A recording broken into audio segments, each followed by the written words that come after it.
So puppy biting can be a real pain in the backside for an owner. It can also be quite a big concern for somebody who's perhaps new to having a dog. It can instill quite a bit of worry about whether their dog is aggressive or is going to become aggressive. First of all, don't worry. It's very rare to find an aggressive puppy. It is seen sometimes as just being a bit of a phase. Unfortunately, if you don't get on top of it, that phase can continue into the dog's adult life. And there's a big difference between a 4 or 5 month old puppy that terrorises your socks and tries to pull them off your feet, or sort of snaps at your face when you're playing with it, than a 12-month-old, 1 year and a half, 2-year-old dog. That's obviously a massive problem. Even if the intentions of the dog or the puppy aren't actual aggression, it's still not a desired behaviour, and it's completely unacceptable. So the reasons for puppy biting generally are play, rough play that gets a bit out of hand. It can be because the dog's teething and it needs something to soothe its gums on. It can be that the dog or puppy is overtired. 3 sort of very common reasons for it. So how do we deal with it when it happens?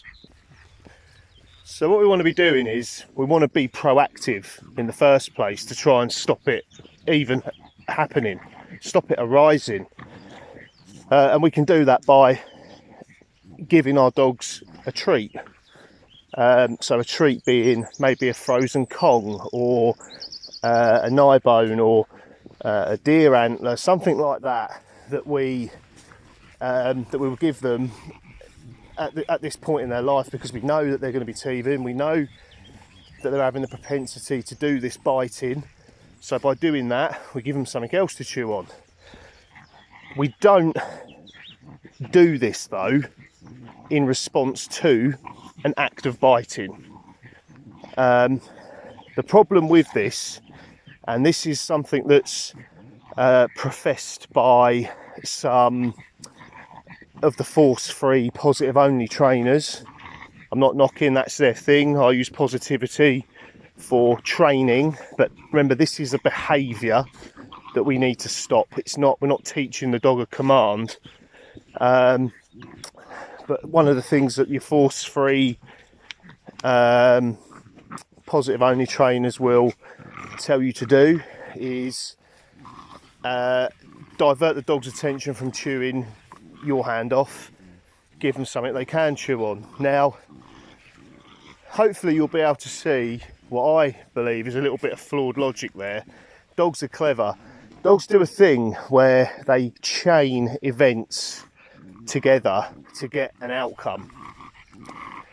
So the problem you could have there is the dog knows that by giving you a little bit of a nibble, which is an undesired behaviour and we don't want, they get something good. So in fact, you then start to reward that behaviour, and this could happen with any sort of behaviour rectification, but obviously we're talking about puppy biting at the moment. Hopefully you can see a little bit of the flawed logic there, and maybe share the same opinion as I do about that sort of method. So as behaviourists and trainers, or even you as owners that take a balanced approach to our dogs, we don't sit in the positive only camp, we certainly don't sit in the dominance only camp, we're in the middle. And what I mean by that is we use positive methods to train behaviours in. I don't use dominance methods, don't necessarily agree with some of them. I've got my own style of enforcing leadership and direction and consistency, and we sit roughly somewhere in the middle. We will use force on dogs. When I say force, I say this whenever I mention that, I'm not talking about hitting a dog. That could be a correction on a lead. It can be a correction, a verbal correction. So what we're doing then, so the puppy is biting us. What we want to do is, we're the leader, we're instilling that leadership, and that is not acceptable. It's not an acceptable thing for that puppy to be doing to you.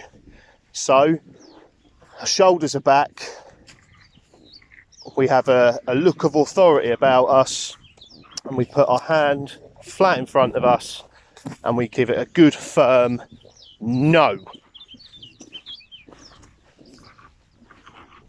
If the puppy doesn't stop by that point, I would be taking hold of the puppy's collar, and I would gently lead the puppy to her crate, and I will put her in her crate for an enforced timeout.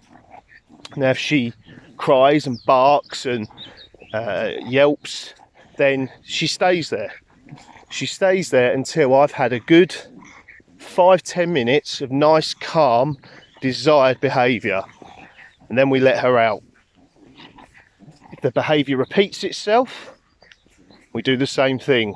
Consistency. She will go back in. Have to be consistent. This is how dogs learn. The last thing I want to just touch on in relation to this subject is something that really baffles me, and it's a sort of positive only, force free training method, and that is, if your puppy bites you, or with an adult dog, so we're now in the realms of behaviour correction of an adult dog, the advice and the method used by some of these people is for you to yelp. Now, what this is trying to emulate is when a group of puppies are together. This is why it's important that dogs don't leave their litter too young, because they're already learning some valuable life lessons. And one of those is called bite inhibition, and that is basically how, or when a puppy learns at what point their bite pressure is too much and it hurts one of their siblings, or it hurts their mum or their dad if they're living with their dad as well. So what their theory behind that is that you are trying to continue the bite inhibition training. The problem I have as a leadership based trainer with that is you are then telling your dog, showing your dog that you are equal. Unfortunately, you are not your dog's brother or sister. And some of these people will roll on the floor and pretend that the dog's hurt them to show them. Now, that's not very nice. That can become a game very quickly. Like I said, you're not your dog's brother, you're not your dog's sister, you are your dog's leader. Look how a mother, a bitch, a female dog will control a group of puppies. I'll put a link to a video within this post of a golden retriever bitch, and she comes into the room and the puppies are acting in a way which is not acceptable, so she corrects them. That's what we need to emulate. We need to emulate the language that we don't understand. They can't speak like us, and we can't speak like them orally, but we can with actions and corrections. So, to surmise then, no diversion, no rewarding, because that's effectively what you can fall into the trap of doing. Firm corrections. We're not talking about being nasty, we're not talking about being horrible, we're just saying, whoa, that's enough, mate. You're not doing that, because that is not a behaviour that I am going to accept. We can use the crate to enforce timeouts if the correction doesn't seem to be effective. That is a punishment. When I talk about punishments, again, some people jump up and they think that when you describe yourself as not being force free, or not, or using punishment, that means that we're physically hurting dogs, you know, hitting them, but we're not. You punish a dog by doing certain things, and none of them include hitting that dog or hurting the dog. You punish them by depriving them of things, by not letting them have things, by taking things away from them that they want. Anyway, another video that's gone on a lot longer than it should have done, but any questions, send me a message. See you at the next one.